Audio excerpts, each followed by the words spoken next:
Estamos en diálogo ahora con Walter Fernández Val, que integra ese equipo de representación docente para dialogar en torno precisamente a estos temas. Buen día, ¿cómo le va? Buenos días a la audiencia de Paisano. Bueno, ¿de qué hablamos cuando hablamos de recursos para la educación enmarcado en una rendición de cuentas que elabora dinero para un año? O sea, estamos hablando a 2023, que dicho sea de paso, va a ser el último año al cual se le va a poder asignar presupuesto, porque ya para el año que viene la rendición de cuentas va a tener que ser gasto cero, porque vamos a estar hablando a su vez de un año preelectoral. Por lo tanto, si hablamos de plata, tenemos que hablar ahora y bastante más acotado en el tiempo, Walter.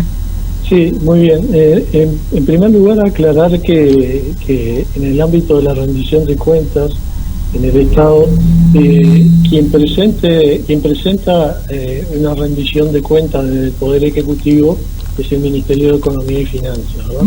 Él manda un mensaje de un proyecto de ley a el Poder Legislativo. No obstante, la ANEP y otros entes autónomos tienen la potestad de presentar su propio proyecto en lo que le compete, en este caso la educación, en forma independiente.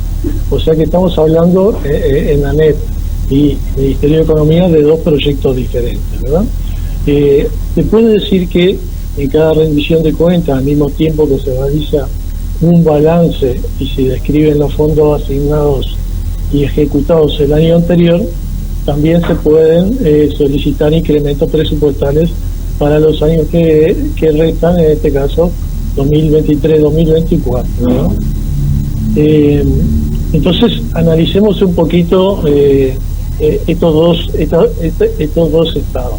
El primero, ¿qué es lo que pasó en los años 2020 y 2021 para formarnos una opinión en el punto en que estamos actualmente y hacia dónde vamos?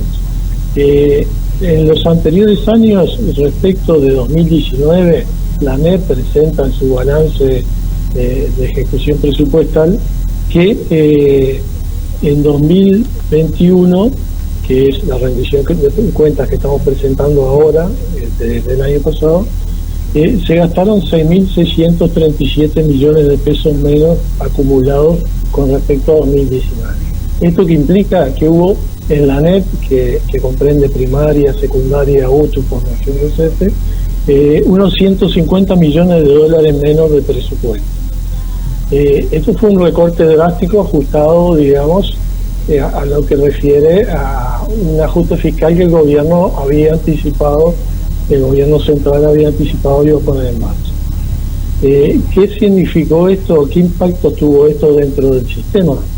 Bueno, en los primeros años fueron bastante drásticos, por ejemplo, la supresión de 10.000 becas del programa Uruguay Estudia, la supresión de decenas de miles de horas docentes en educación secundaria, por ejemplo, las horas de coordinación, que eran 40.000, se recortaron a 20.000, a la mitad. La matriz de grupo de 2021, digamos, disminuyó significativamente, lo que implicó un aumento de alumnos por grupo, docentes con menos horas. En la UTU, por ejemplo, en un programa que se llama Formación Profesional Básica, el FB, que es un plan que atiende a muchachos de contextos socioeconómicos más vulnerables, se suprimieron decenas de grupos y luego este programa fue sustituido por uno nuevo con menos carga horaria. En primaria, por nombrar algo y no ser largo, se recortó indirectamente el salario de los maestros comunitarios, pagándosele menos meses al año de lo que cobraban. Bien, esto es lo que pasó, ¿verdad? ¿En qué estamos ahora? Estamos en la solicitud de ANEP y en el mensaje del proyecto de Poder Ejecutivo. Si les parece bien, vamos a la solicitud de ANEP en su mensaje. Sí, exacto. Bien, la solicitud de ANEP es un mensaje para el año 2023, hacer un pedido de 50 millones de dólares y para el 2024 64 millones y medio. Además, acá hay que agregar que hay un artículo, el artículo 3 del proyecto articulado ANEP, que explicita el pedido de 286 millones de pesos para subsanar inequidades salariales. Me voy a detener un segundo en esto para después avanzar. ¿Qué son las inequidades salariales principales que hay en la ANEP? y que no son de este gobierno, sino que se arrastran de periodos anteriores, por supuesto, ¿no? Voy a nombrar solo dos. Los profesores adscriptos, profesores ayudantes de laboratorio, coordinadores, profesores orientadores pedagógicos, que trabajan 24 horas, cobran por 23 horas, algo inaudito, ¿verdad? Y los que desarrollan 33 horas de labor reciben una remuneración de 31 horas y media. Con este artículo solicitado por la ANEP se propicia que dichos docentes cobren, como les corresponde a todos los trabajadores, por la totalidad de las horas que trabajan. Esto se viene arrastrando y se ha ido avanzando en diferentes presupuestos quinquenales anteriores a acercarse al 100% de lo que trabaja. Un segundo aspecto que corresponde a los maestros de tiempo completo y también a los cargos básicos de los profesores agrarios de la UTU, que trabajan 40 horas, a ellos se les pagan por las primeras 20 horas que la unidad docente en el grado que le corresponde, grado 4, grado 5, el grado que estén. Pero por las segundas 20 horas se les paga un porcentaje menor. Entonces ahí hay una inequidad. Acá en este artículo se propone seguir avanzando en la fijación de esa base de cálculo, de tal modo que se aproxime a que las 40 horas que trabajan se cobren por dos cargos de 20, por el 100%, ¿verdad? Acá hay una propuesta de aumento de 3,5%. Con respecto a la reforma, hay una gran parte de la solicitud de ANEP que va a la reforma, o a la transformación educativa, como han dado en llamar las actuales autoridades de la educación.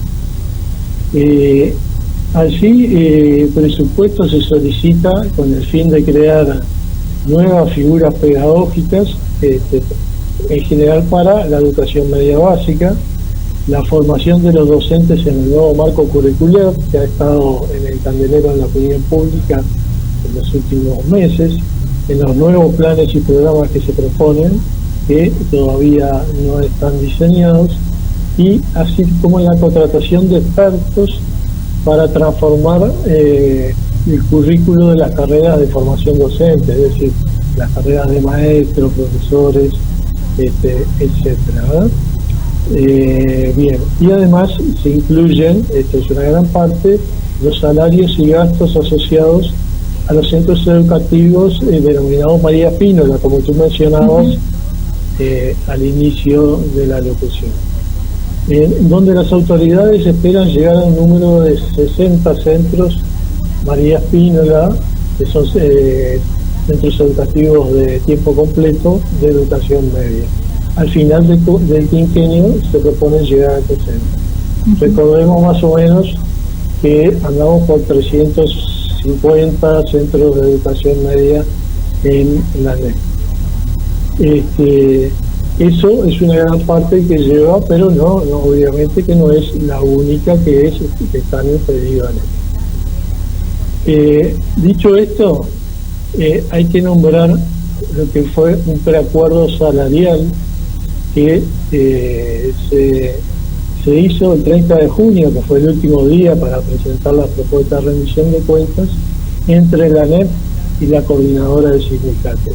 Es un preacuerdo salarial, en presencia de integrantes del Ministerio de Economía, la UPP, la Oficina de Servicio Civil y el Ministerio de Trabajo.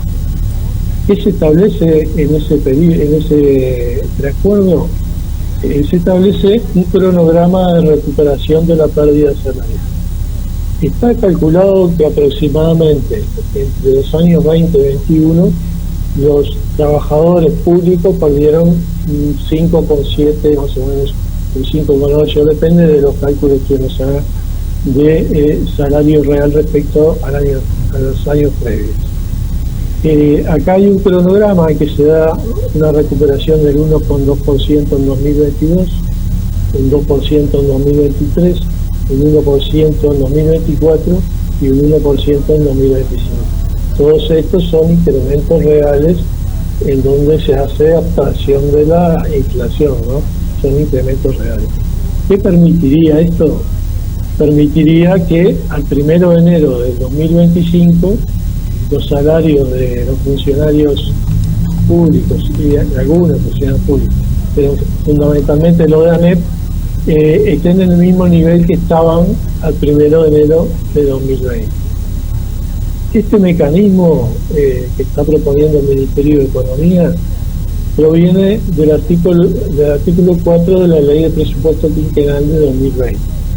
Ese artículo 4 derogó a su vez otro artículo 4 de la Ley Quinquenal de 2010, cuando estaba en el gobierno el Partido Frente Amplio. ¿Qué se explicitaba en 2010? Que el gobierno ajustaba la inflación año a año, es decir, del 1 de enero de un año al 31 de diciembre se ajustaba por correcciones la inflación y a lo sumo los trabajadores perdían algún dinero dentro de ese año, aunque había proyecciones que permitían minimizar la pérdida. Eso fue sustituido por un mecanismo que implicó pasar de una corrección anual a una corrección quinquenal en este gobierno. Es decir, en 2025 vamos a cobrar el mismo salario real de 2020, ¿no? No obstante, si nosotros imagináramos un gráfico, si nosotros tenemos un salario que se ajusta siempre al IPC, esa gráfica, esa línea sería horizontal, si tenemos en el eje los salarios y en el otro eje. Con este mecanismo lo que tenemos es un valle, ¿verdad? Porque primero descendió el salario en los primeros 2 años y ahora se propone ir subiendo hasta llegar al mismo punto horizontal. Bien, eso que se perdió no se recupera en 2025, lo que se recupera es llegar a un mismo nivel. Pero basta ver con un ejemplo. A modo de ejemplo decíamos, en el presente año, todo maestro o profesor de grado 1, cuando ingresan los docentes al escalafón, es el sueldo más bajo del escalafón, con una unidad docente, deja de percibir en su salario alrededor de 2.250 pesos mensuales en relación a lo que percibía. O sea, estamos hablando de que esto es lo que no se recupera al final del periodo. Bien, seguimos. Sí, adelante. ¿Estamos bien? En la cláusula del preacuerdo salarial estamos de acuerdo en que los 286 millones que pide la ANEP para las inequidades, el Poder Ejecutivo lo otorgaría, siempre y cuando se firmara este preacuerdo, ¿no? Ese dinero, como lo indica la ley 18.508 de negociación colectiva para el sector público, iría a una comisión bipartita, ANEP-CESEU, para su distribución. Lo mismo correspondería decir para la mejora salarial de los directores, aparte de las inequidades ya nombradas.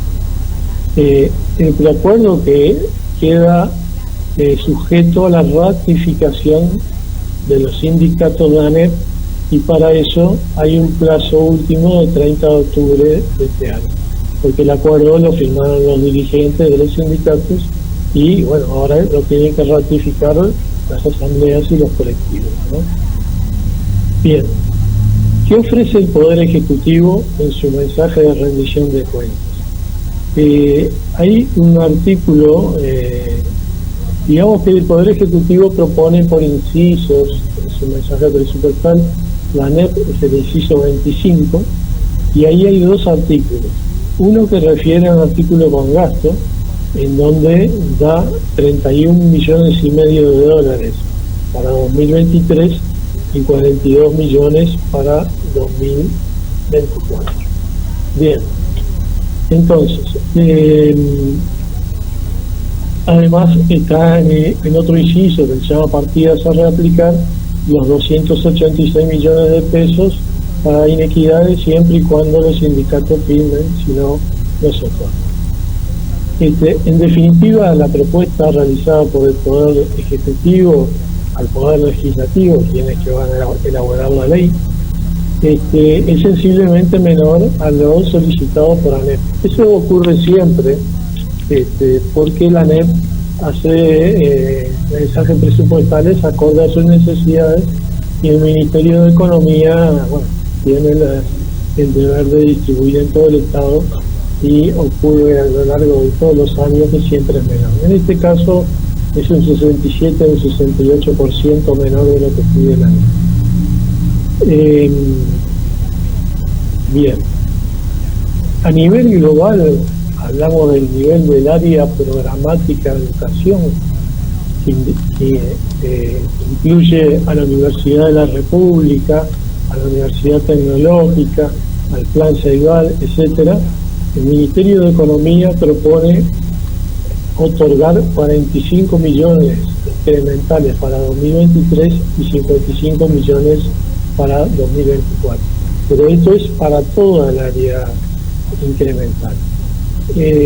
Vale decir que en el 2019 el presupuesto asignado al área programática de educación, de lo que estamos hablando ahora, fue del 5,09% del PBI.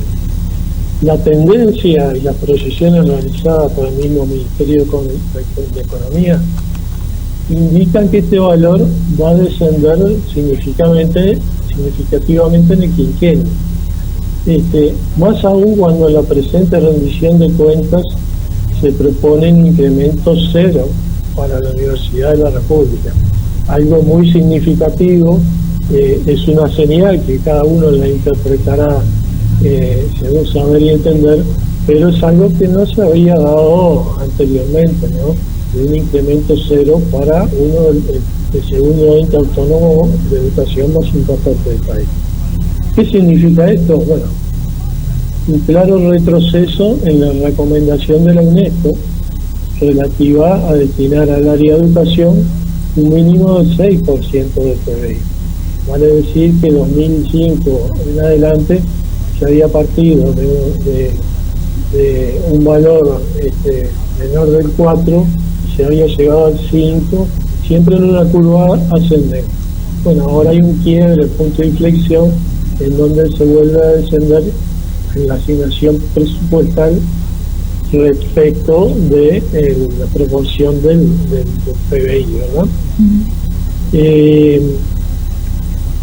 Tenemos que decir que algunas conclusiones respecto a todo lo antedicho. Estamos todos de acuerdo, y lo dice el mismo gobierno central, que estamos en un ajuste fiscal estructural para equilibrar, digamos, las cuentas públicas. Ahora, paradójicamente, nosotros en la actualidad, nuestro país cursa un proceso de crecimiento económico que ha superado aún las expectativas de crecimiento del Ministerio de Economía. Ese crecimiento económico no se fundamentalmente a través de las exportaciones, ¿no? De los commodities, la carne, las hojas, bueno. Ese crecimiento económico no se ve reflejado en el gasto público de esta rendición de cuentas. No obstante, sí se aprecia ese crecimiento va para una concentración de la riqueza en donde no hay un derrame hacia los trabajadores y que se concentra en determinados sectores de la sociedad. Con respecto a los fondos disminuidos en los 2 primeros años de gestión, los mismos superan largamente el incremento otorgado por el Poder Ejecutivo. Solo en ANEP nombramos 150 millones de dólares de recorte. Fíjense en que están proponiendo para toda la educación 95 millones de incremento real. Hay que considerar que en el presupuesto de ANEP el porcentaje de las retribuciones personales y de salarios comprenden la mayor parte del gasto de ANEP, casi un 90%. Casi un 90% del presupuesto de ANEP es para salarios. ¿Por qué es esto?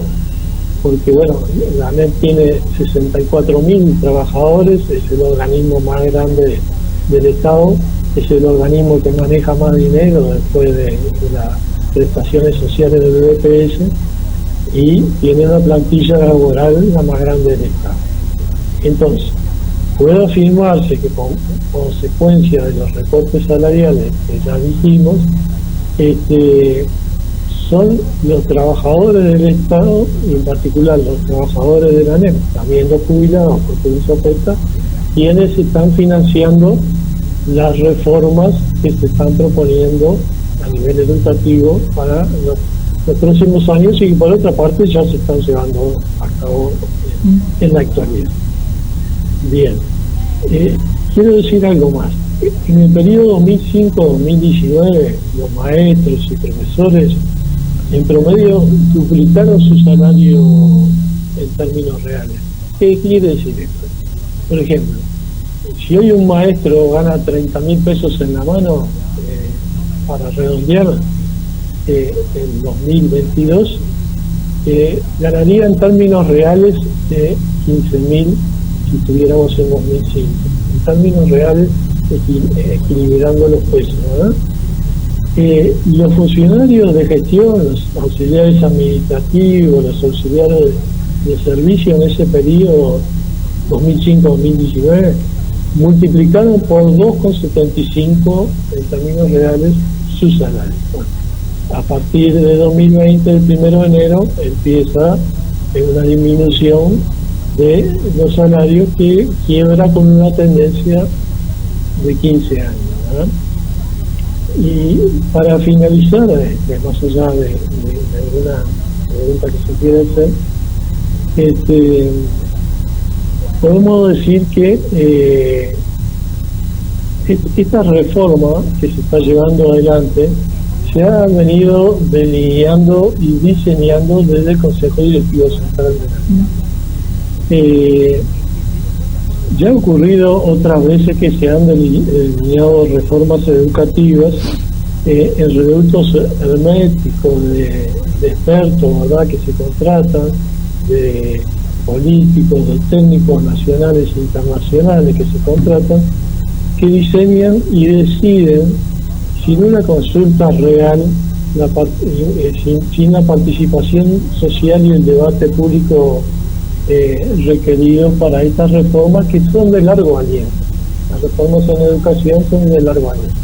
La última que se realizó fue en 2007-2008 y tuvo un proceso de participación muy fuerte.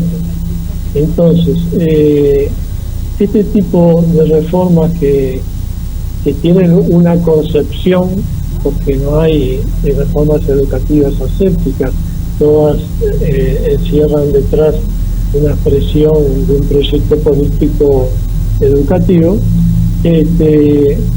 no han tenido muy buena suerte en los años 90, que fue la última vez que se implementaron, pues los docentes, que son los que entramos a las aulas todos los días del año en que hay clase, no somos partícipes del diseño y somos meramente ejecutores.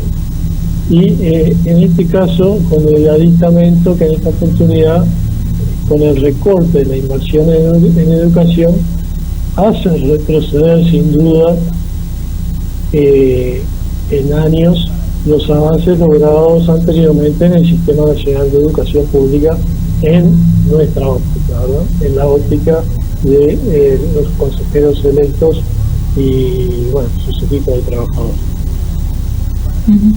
Bien, por ahí estaría la explicación, Walter. La explicación nuestra. Muy, muy amable, muy clara como siempre. Muchas gracias. Bueno, nosotros a las órdenes y un saludo para toda la audiencia. Gracias. Con Walter Fernández Val, integra el equipo de consejeros docentes dentro del CODICEN. Además, muy explícito y muy prolijo con los números, porque claro, es profesor de matemáticas, ¿no? Seguimos aquí en la mañana de la radio.